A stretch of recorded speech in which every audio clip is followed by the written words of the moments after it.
Ivory Tower is a cinematic, story-driven, first-person thriller set on Titan, a jazz-fusion-influenced brutalist sci-fi adventure through a private research and mining facility plagued by a deadly darkness that's consuming its occupants. Mechanically, the game is inspired by games like Half-Life 2 and recently released Routine, but I think those examples fall short of explaining the whole game. Ivory Tower doesn't have any traditional enemies or shooting. It's a delicate dance between the player and the facility known as the Minerva Complex. Solve environmental puzzles, navigate through pitch black parts of the facility, and find creative ways to light the way ahead. So, Ivory Tower's main mechanic is to stay in the light, and that means using everything you have around you to help you move forward on your journey. Do you have a flashlight? Sure, but it won't be that easy. Resources are limited, so if you find yourself without any batteries, you best start looking around. Or better yet, why not just turn on the lights? I'm designing Ivory Tower with many ways to play and complete the game. Do you want to try a no flashlight run? Or what about completing a level without using the environment to help you? What about an ultra hard mode, where the overtimer for the light is instant, causing you to lose health the second you enter the darkness? I'm planning on implementing all of this to give the players a creative way to problem solve through different puzzles and levels. The levels in Ivory Tower are linear, with many ways of solving problems. I want the players to be able to explore, or have something to search for on harder difficulties. There will always be a way to complete the game with just smart pathfinding on the regular difficulty, but when it comes to the higher difficulties, I won't be afraid to make it completely failable. I will say that so far developing the game has been relatively straightforward. I learnt a lot from my previous title, Project Hailstorm, though it hasn't been smooth sailing. From early on, I knew I had to tackle something that I was very scared to do. Now, saving is something you'd never think would be an issue, right? Well, like with everything in life, I'm still learning, and finding a way to implement this was going to be tricky by myself. Luckily, there's a plugin called Easy Multisave. It's not a golden bullet, but it does get me there. And yes, it has caused me some headaches, but I wanted to bring this up because it's something that people don't consider a lot when making games, but is integral to make sure that everything can be as seamless as possible.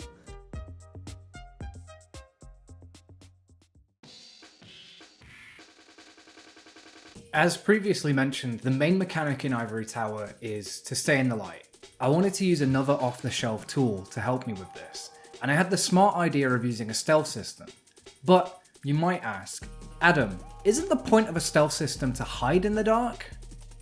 Yes, but I can simply drive the logic from that system inversely. Is the player in the light and therefore more visible? Well, then they're safe from the darkness. Simple. In fact, most of the game's logic can be driven from this single variable. Is it greater than 0? Then whatever is below that can cause you to die.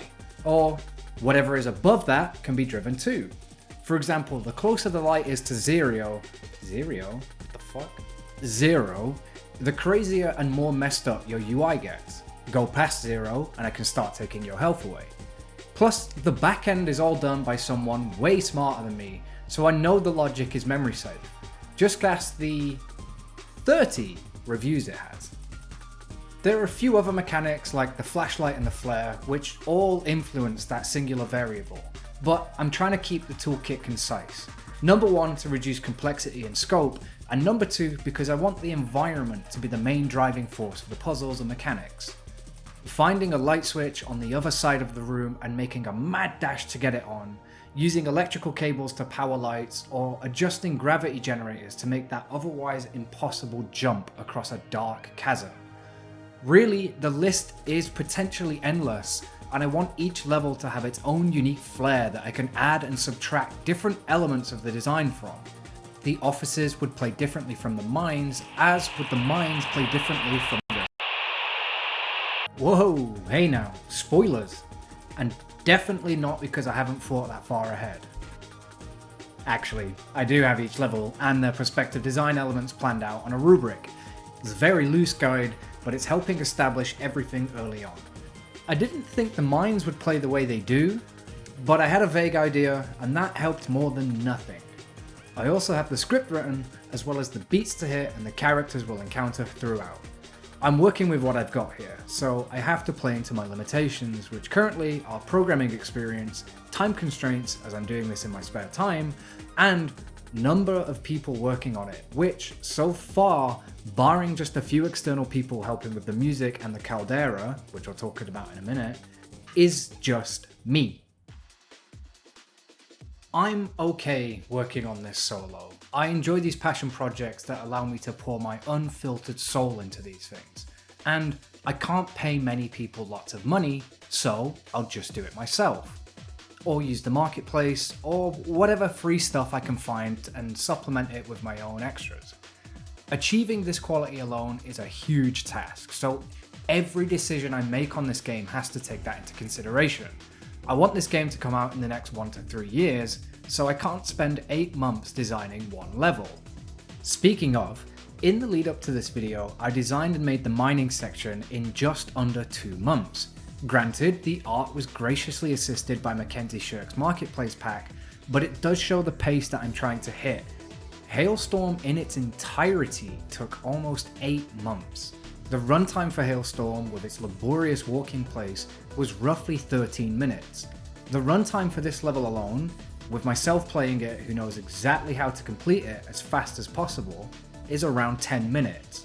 Granted, I can easily get that time down if I start speedrunning it, but I'll leave that up to you guys. Let's talk art.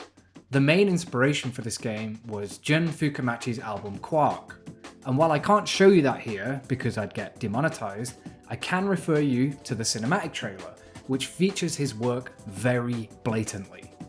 This album actually served as the foundation for the project. I used to listen to it while traveling, close my eyes and imagine myself playing Ivory Tower, and it wasn't until last year that I truly started to be able to realize this vision. The cinematic is me laying the groundwork for the start of the game, which takes place immediately after the cinematic as you disembark the caldera into the Minerva Complex. It's rendered in Unreal 5 and was made in tandem mostly by myself alongside the game. I got some assistance from an artist called Casey to help me finish the exterior of the caldera, as it was proving very time consuming to design it properly while still making progress on the rest of the project. She's responsible for the exterior of the aircraft in all of these shots, and I did the rest. I'd also like to give a huge shout out to Felix Wilson, the composer behind the announcement trailer. He's been kind enough to offer up his incredible talent to try and shape Ivory Tower's soundtrack. Hopefully, we can carve out Ivory Tower to serve as a staple for modern jazz fusion and mid-century design. Our main stars, the pilots and Jockey, were purchased from an online marketplace because it is infinitely better than I could ever produce, and honestly, it was exactly the character I had in mind. I'm not even joking, the SR-71 fighter pilots were my main inspiration on my reference boards, and these flight suits match perfectly. I'm not afraid of using marketplace content because it's there for exactly this reason. Apart from that, I wanted to make sure that my own art chops were up to scratch and find the art style for the interiors of the game. I was very inspired by the Dead Mall vibes of Routine, so I mixed a Dead Mall and the Barbican, threw some 70s office space into the mix and made this space. I just wanted to make something pretty, and I'm damn sure I did. There's not actually any gameplay considerations on this level. It did, however, make my next steps for the office a lot easier, as I now have a much better understanding on how to visually design them moving forward. I'd also like to take a step back and talk about the caldera again. This is something I just thought was cool to make. I designed the ship with a lot of context in mind, and it's owned by Kuiper Intrasolar, a company that specializes in intrasolar, and that means within the solar system, spaceflight, including relocation services, which is what the caldera is currently returning from in the Kuiper Belt. The ship is designed with multi-week-long travel in mind, with misting showers, bunks, bars, TV and luxury seats. People can spend upwards of a month on these ships, so making sure it felt comfortable and luxurious was a focus. Can I say that I would enjoy being on this ship? Absolutely not. I feel like I've covered quite a lot here, and there's over a year and a half of content I could talk about, as well as things that did and didn't work, such as a brief foray into an open world design. But maybe in the sequel, eh? My next steps will be getting an entire block out of the story and levels in place and going from there. Speaking of blockouts, here's what the mining section looked like just 2 months ago. If I can get the whole game up to this blockout standard, then I'll have a clear shot at the finish line, so that's what I'll be spending the next few months doing. One last thing. While the game is still quite some time from being finished, I have put it up on Steam, and I would love if you could give it a wishlist, as it really helps out smaller games with visibility. I hope you've enjoyed this development update. I'll maybe see you again in 6 to 12 months. However, I currently have to move to Seattle. Bye!